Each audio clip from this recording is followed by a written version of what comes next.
Ahora, al manejar de manera correcta la palabra, interpretar la palabra, hay 3 errores que deben ser evitados. 3 errores que deben ser evitados. Podría divertirme mucho con estas, pero voy a tratar de contenerme. Número uno, no enfatice un punto a costa de la interpretación apropiada. No enfatice un punto a costa de la interpretación apropiada. En otras palabras, no haga que la Biblia diga lo que usted quiere que diga. Es como el predicador que predicó acerca del hecho de que las mujeres no deben usar un peinado en el que tengan todo el cabello en la parte de arriba de su cabeza. Y su texto fue, a partir de Mateo 24, no dejen que la parte de arriba descienda, en donde dice que los que están en la azotea no desciendan. Eso no es lo que el pasaje está enseñando. Pero bueno, esa es una ilustración absurda, claro, cómica, pero puede llegar a la Biblia como el hombre que dijo, ya tengo un sermón, solo tengo que encontrar un versículo para apoyarlo. Digo, ya tiene su idea preconcebida, simplemente quiere encontrar algunos versículos para apoyarla.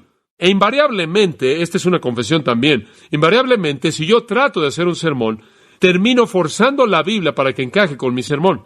Pero si trato de comprender un pasaje, a partir del entendimiento de ese pasaje, fluye un mensaje que compartir con ustedes. Entonces, hace mucho tiempo atrás me di por vencido al tratar de producir sermones y ahora trato de entender la palabra de Dios y a partir de ese entendimiento sale un mensaje. Y ¿sabe una cosa? Usted puede pensar en algunas cosas maravillosas. Se le pueden ocurrir bosquejos fabulosos e ideas fabulosas, muy interesantes, pero simplemente tiene que torcer la Biblia para que pueda encajar un poco para hacer que la Biblia diga lo que usted quiere que diga. Los rabinos en una ocasión, recuerdo leyendo el Talmud, los rabinos en una ocasión decidieron que querían predicar acerca del mensaje del hecho de que su pueblo tenía que cuidarse entre sí. Y había un problema social, la gente no era gente amorosa. Y entonces dijeron, la gran historia en la Biblia que dice que la gente debe amar a la gente es la Torre de Babel. Y en el Talmud lo interpreta de esta manera. Dice que la razón por la cual Dios dispersó a todas esas personas y la razón por la que Dios confundió todo su idioma fue porque ellos habían colocado los materiales antes que la gente. Eso no tiene sentido, pero esto es lo que dijeron. Conforme la Torre de Babel estaba creciendo más y más, se necesitaba que alguien que cargaba tomara muchas horas para cargar la carga de tabiques hasta la parte de arriba, de tal manera que para que los que ponían los tabiques pudieran colocar sus tabiques. Si un hombre se caía de la torre conforme iba subiendo, nadie le ponía atención, ¿verdad? No perdían ningún tabique. Pero si un hombre se caía conforme iba subiendo, estaban furiosos porque habían perdido los tabiques. Y esa es la razón por la que Dios dispersó a las naciones y confundió su idioma, porque estaban más preocupados por tabiques que por la gente. Ahora, ¿sabe una cosa? Debería estar más preocupado por la gente que por los tabiques. Pero eso no es lo que la Torre de Babel está diciendo. Y Dios no los dispersó porque estaban más preocupados por los tabiques, sino porque estaban construyendo un sistema religioso idólatra. Usted no puede hacer que la Biblia ilustre sus sermones, sus pensamientos. Entonces, lo que tiene que cuidar es que usted no interprete la Biblia a costa de su significado verdadero. Deje que diga lo que quiere decir. He oído varios sermones de 2 de Pedro 2:20 de cómo puede perder su salvación. Invariablemente usted va a oír al hombre decir, si después de que han escapado las contaminaciones del mundo a través del conocimiento del Señor y Salvador Jesucristo, se vuelven a enredar en ellas y son vencidos por ellas, su postrer estado es peor que el primero. Y dicen, como puede ver aquí en ese versículo, puede escapar las contaminaciones, puede tener el conocimiento del Señor y Salvador y puede caer y enredarse, y su postrer estado es peor que su primero cuando creyó. ¿Se da cuenta? Puede perder su salvación. Lo que olvidan es la palabra ellos. Y si usted estudia la palabra ellos al principio, va a descubrir que es el mismo ellos en el capítulo entero. Y está hablando de los pozos sin agua, de las nubes sin lluvia, de las manchas en los ágapes, y usted lo rastrea hasta el 2:1, y está hablando de los falsos profetas que siguen las doctrinas de demonios. Usted no puede usar el versículo para eso porque no está en su contexto. De hecho, Pablo tiene una palabra para esto cuando usted lo hace. En 2 de Corintios 2:17, él dice, no somos como muchos que corrompen la palabra de Dios. Y él usa la palabra ahí capelos, y capelos básicamente tenía que ver con vender algo. Básicamente era una palabra en el centro comercial. Y tiene que ver con vender algo de manera engañosa, un producto que realmente no es lo que usted dice ser, falsificarlo. Y él dice ahí que hay algunos que falsifican la palabra de Dios, la corrompen para que encaje con sus pensamientos. Hombre, me sorprende cuando oigo a personas como el reverendo Ike y estos otros que toman los versículos de la Biblia y los tuercen para que digan lo que ellos quieren decir. La otra noche por televisión escuché un hombre, él estaba predicando y predicando y él estaba diciendo, ahora, ¿qué significa la Biblia? Y después presentó la interpretación más absurda, increíble, y la gente aplaudió. Pensaron que era maravilloso. Tenía tanta imaginación. Simplemente no fue verdad. Tiene que entender el mensaje correcto. En segundo lugar, tiene que evitar otra cosa. Evite la interpretación superficial. La interpretación superficial. Conforme usted estudia la Biblia para aprender lo que dice, no sea superficial. La gente siempre dice, bueno, veamos, creo que este versículo significa esto. Bueno, ¿qué quiere decir este versículo para ti? ¿Qué significa para ti? Y como usted sabe, muchas veces tiene un estudio bíblico, el cual no es nada más que un grupo de personas ignorantes, muchas personas que se sientan sin saber lo que dice el versículo. Ahora, yo apoyo el estudio bíblico, pero alguien tiene que descubrir lo que realmente significa y después puede discutir el cómo se aplica, pero no sea superficial. 1 Timoteo 5:17 habla acerca de los ancianos que trabajan duro en la palabra de Dios.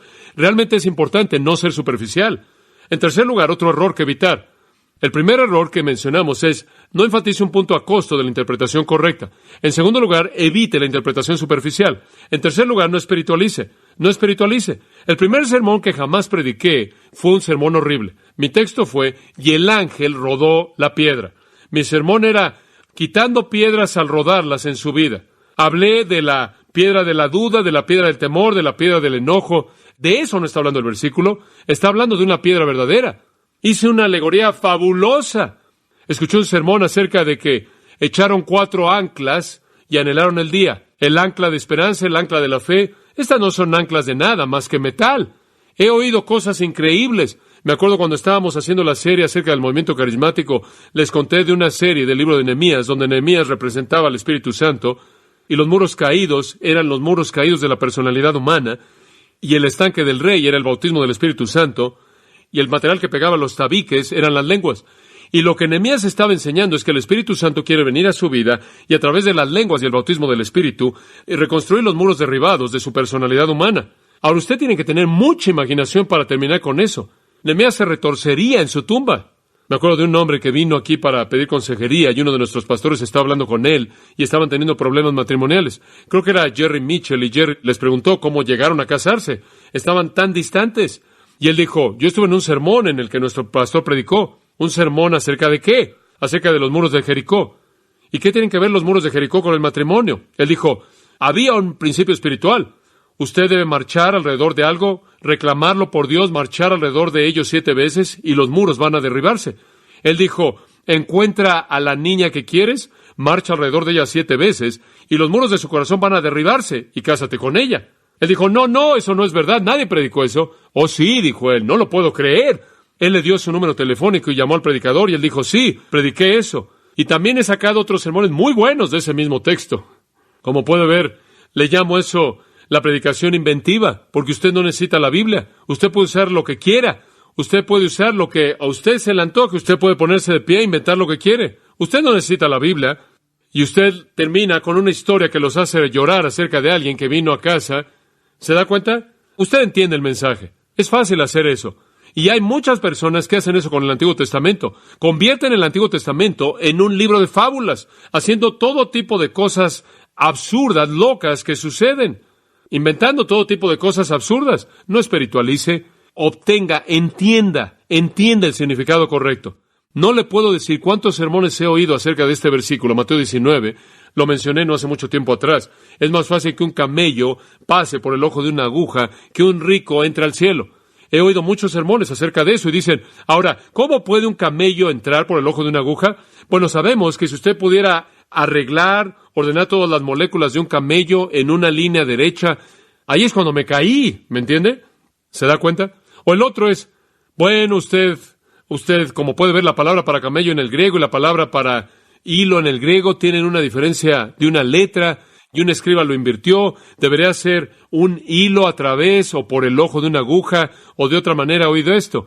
Había una puerta en la ciudad de Jerusalén llamada la puerta de la aguja, y era una pequeña puerta por la que los camellos entraban. Ahora dígame usted, ¿por qué alguien construiría una pequeña puerta para que los camellos entraran por ahí? Y en segundo lugar, Nunca ha habido un arqueólogo sobre la faz de la tierra que encontró esa puerta. Lo que Jesús está diciendo es esto: es más fácil que un camello entre por el ojo de una aguja que un rico entre al cielo o al reino de Dios.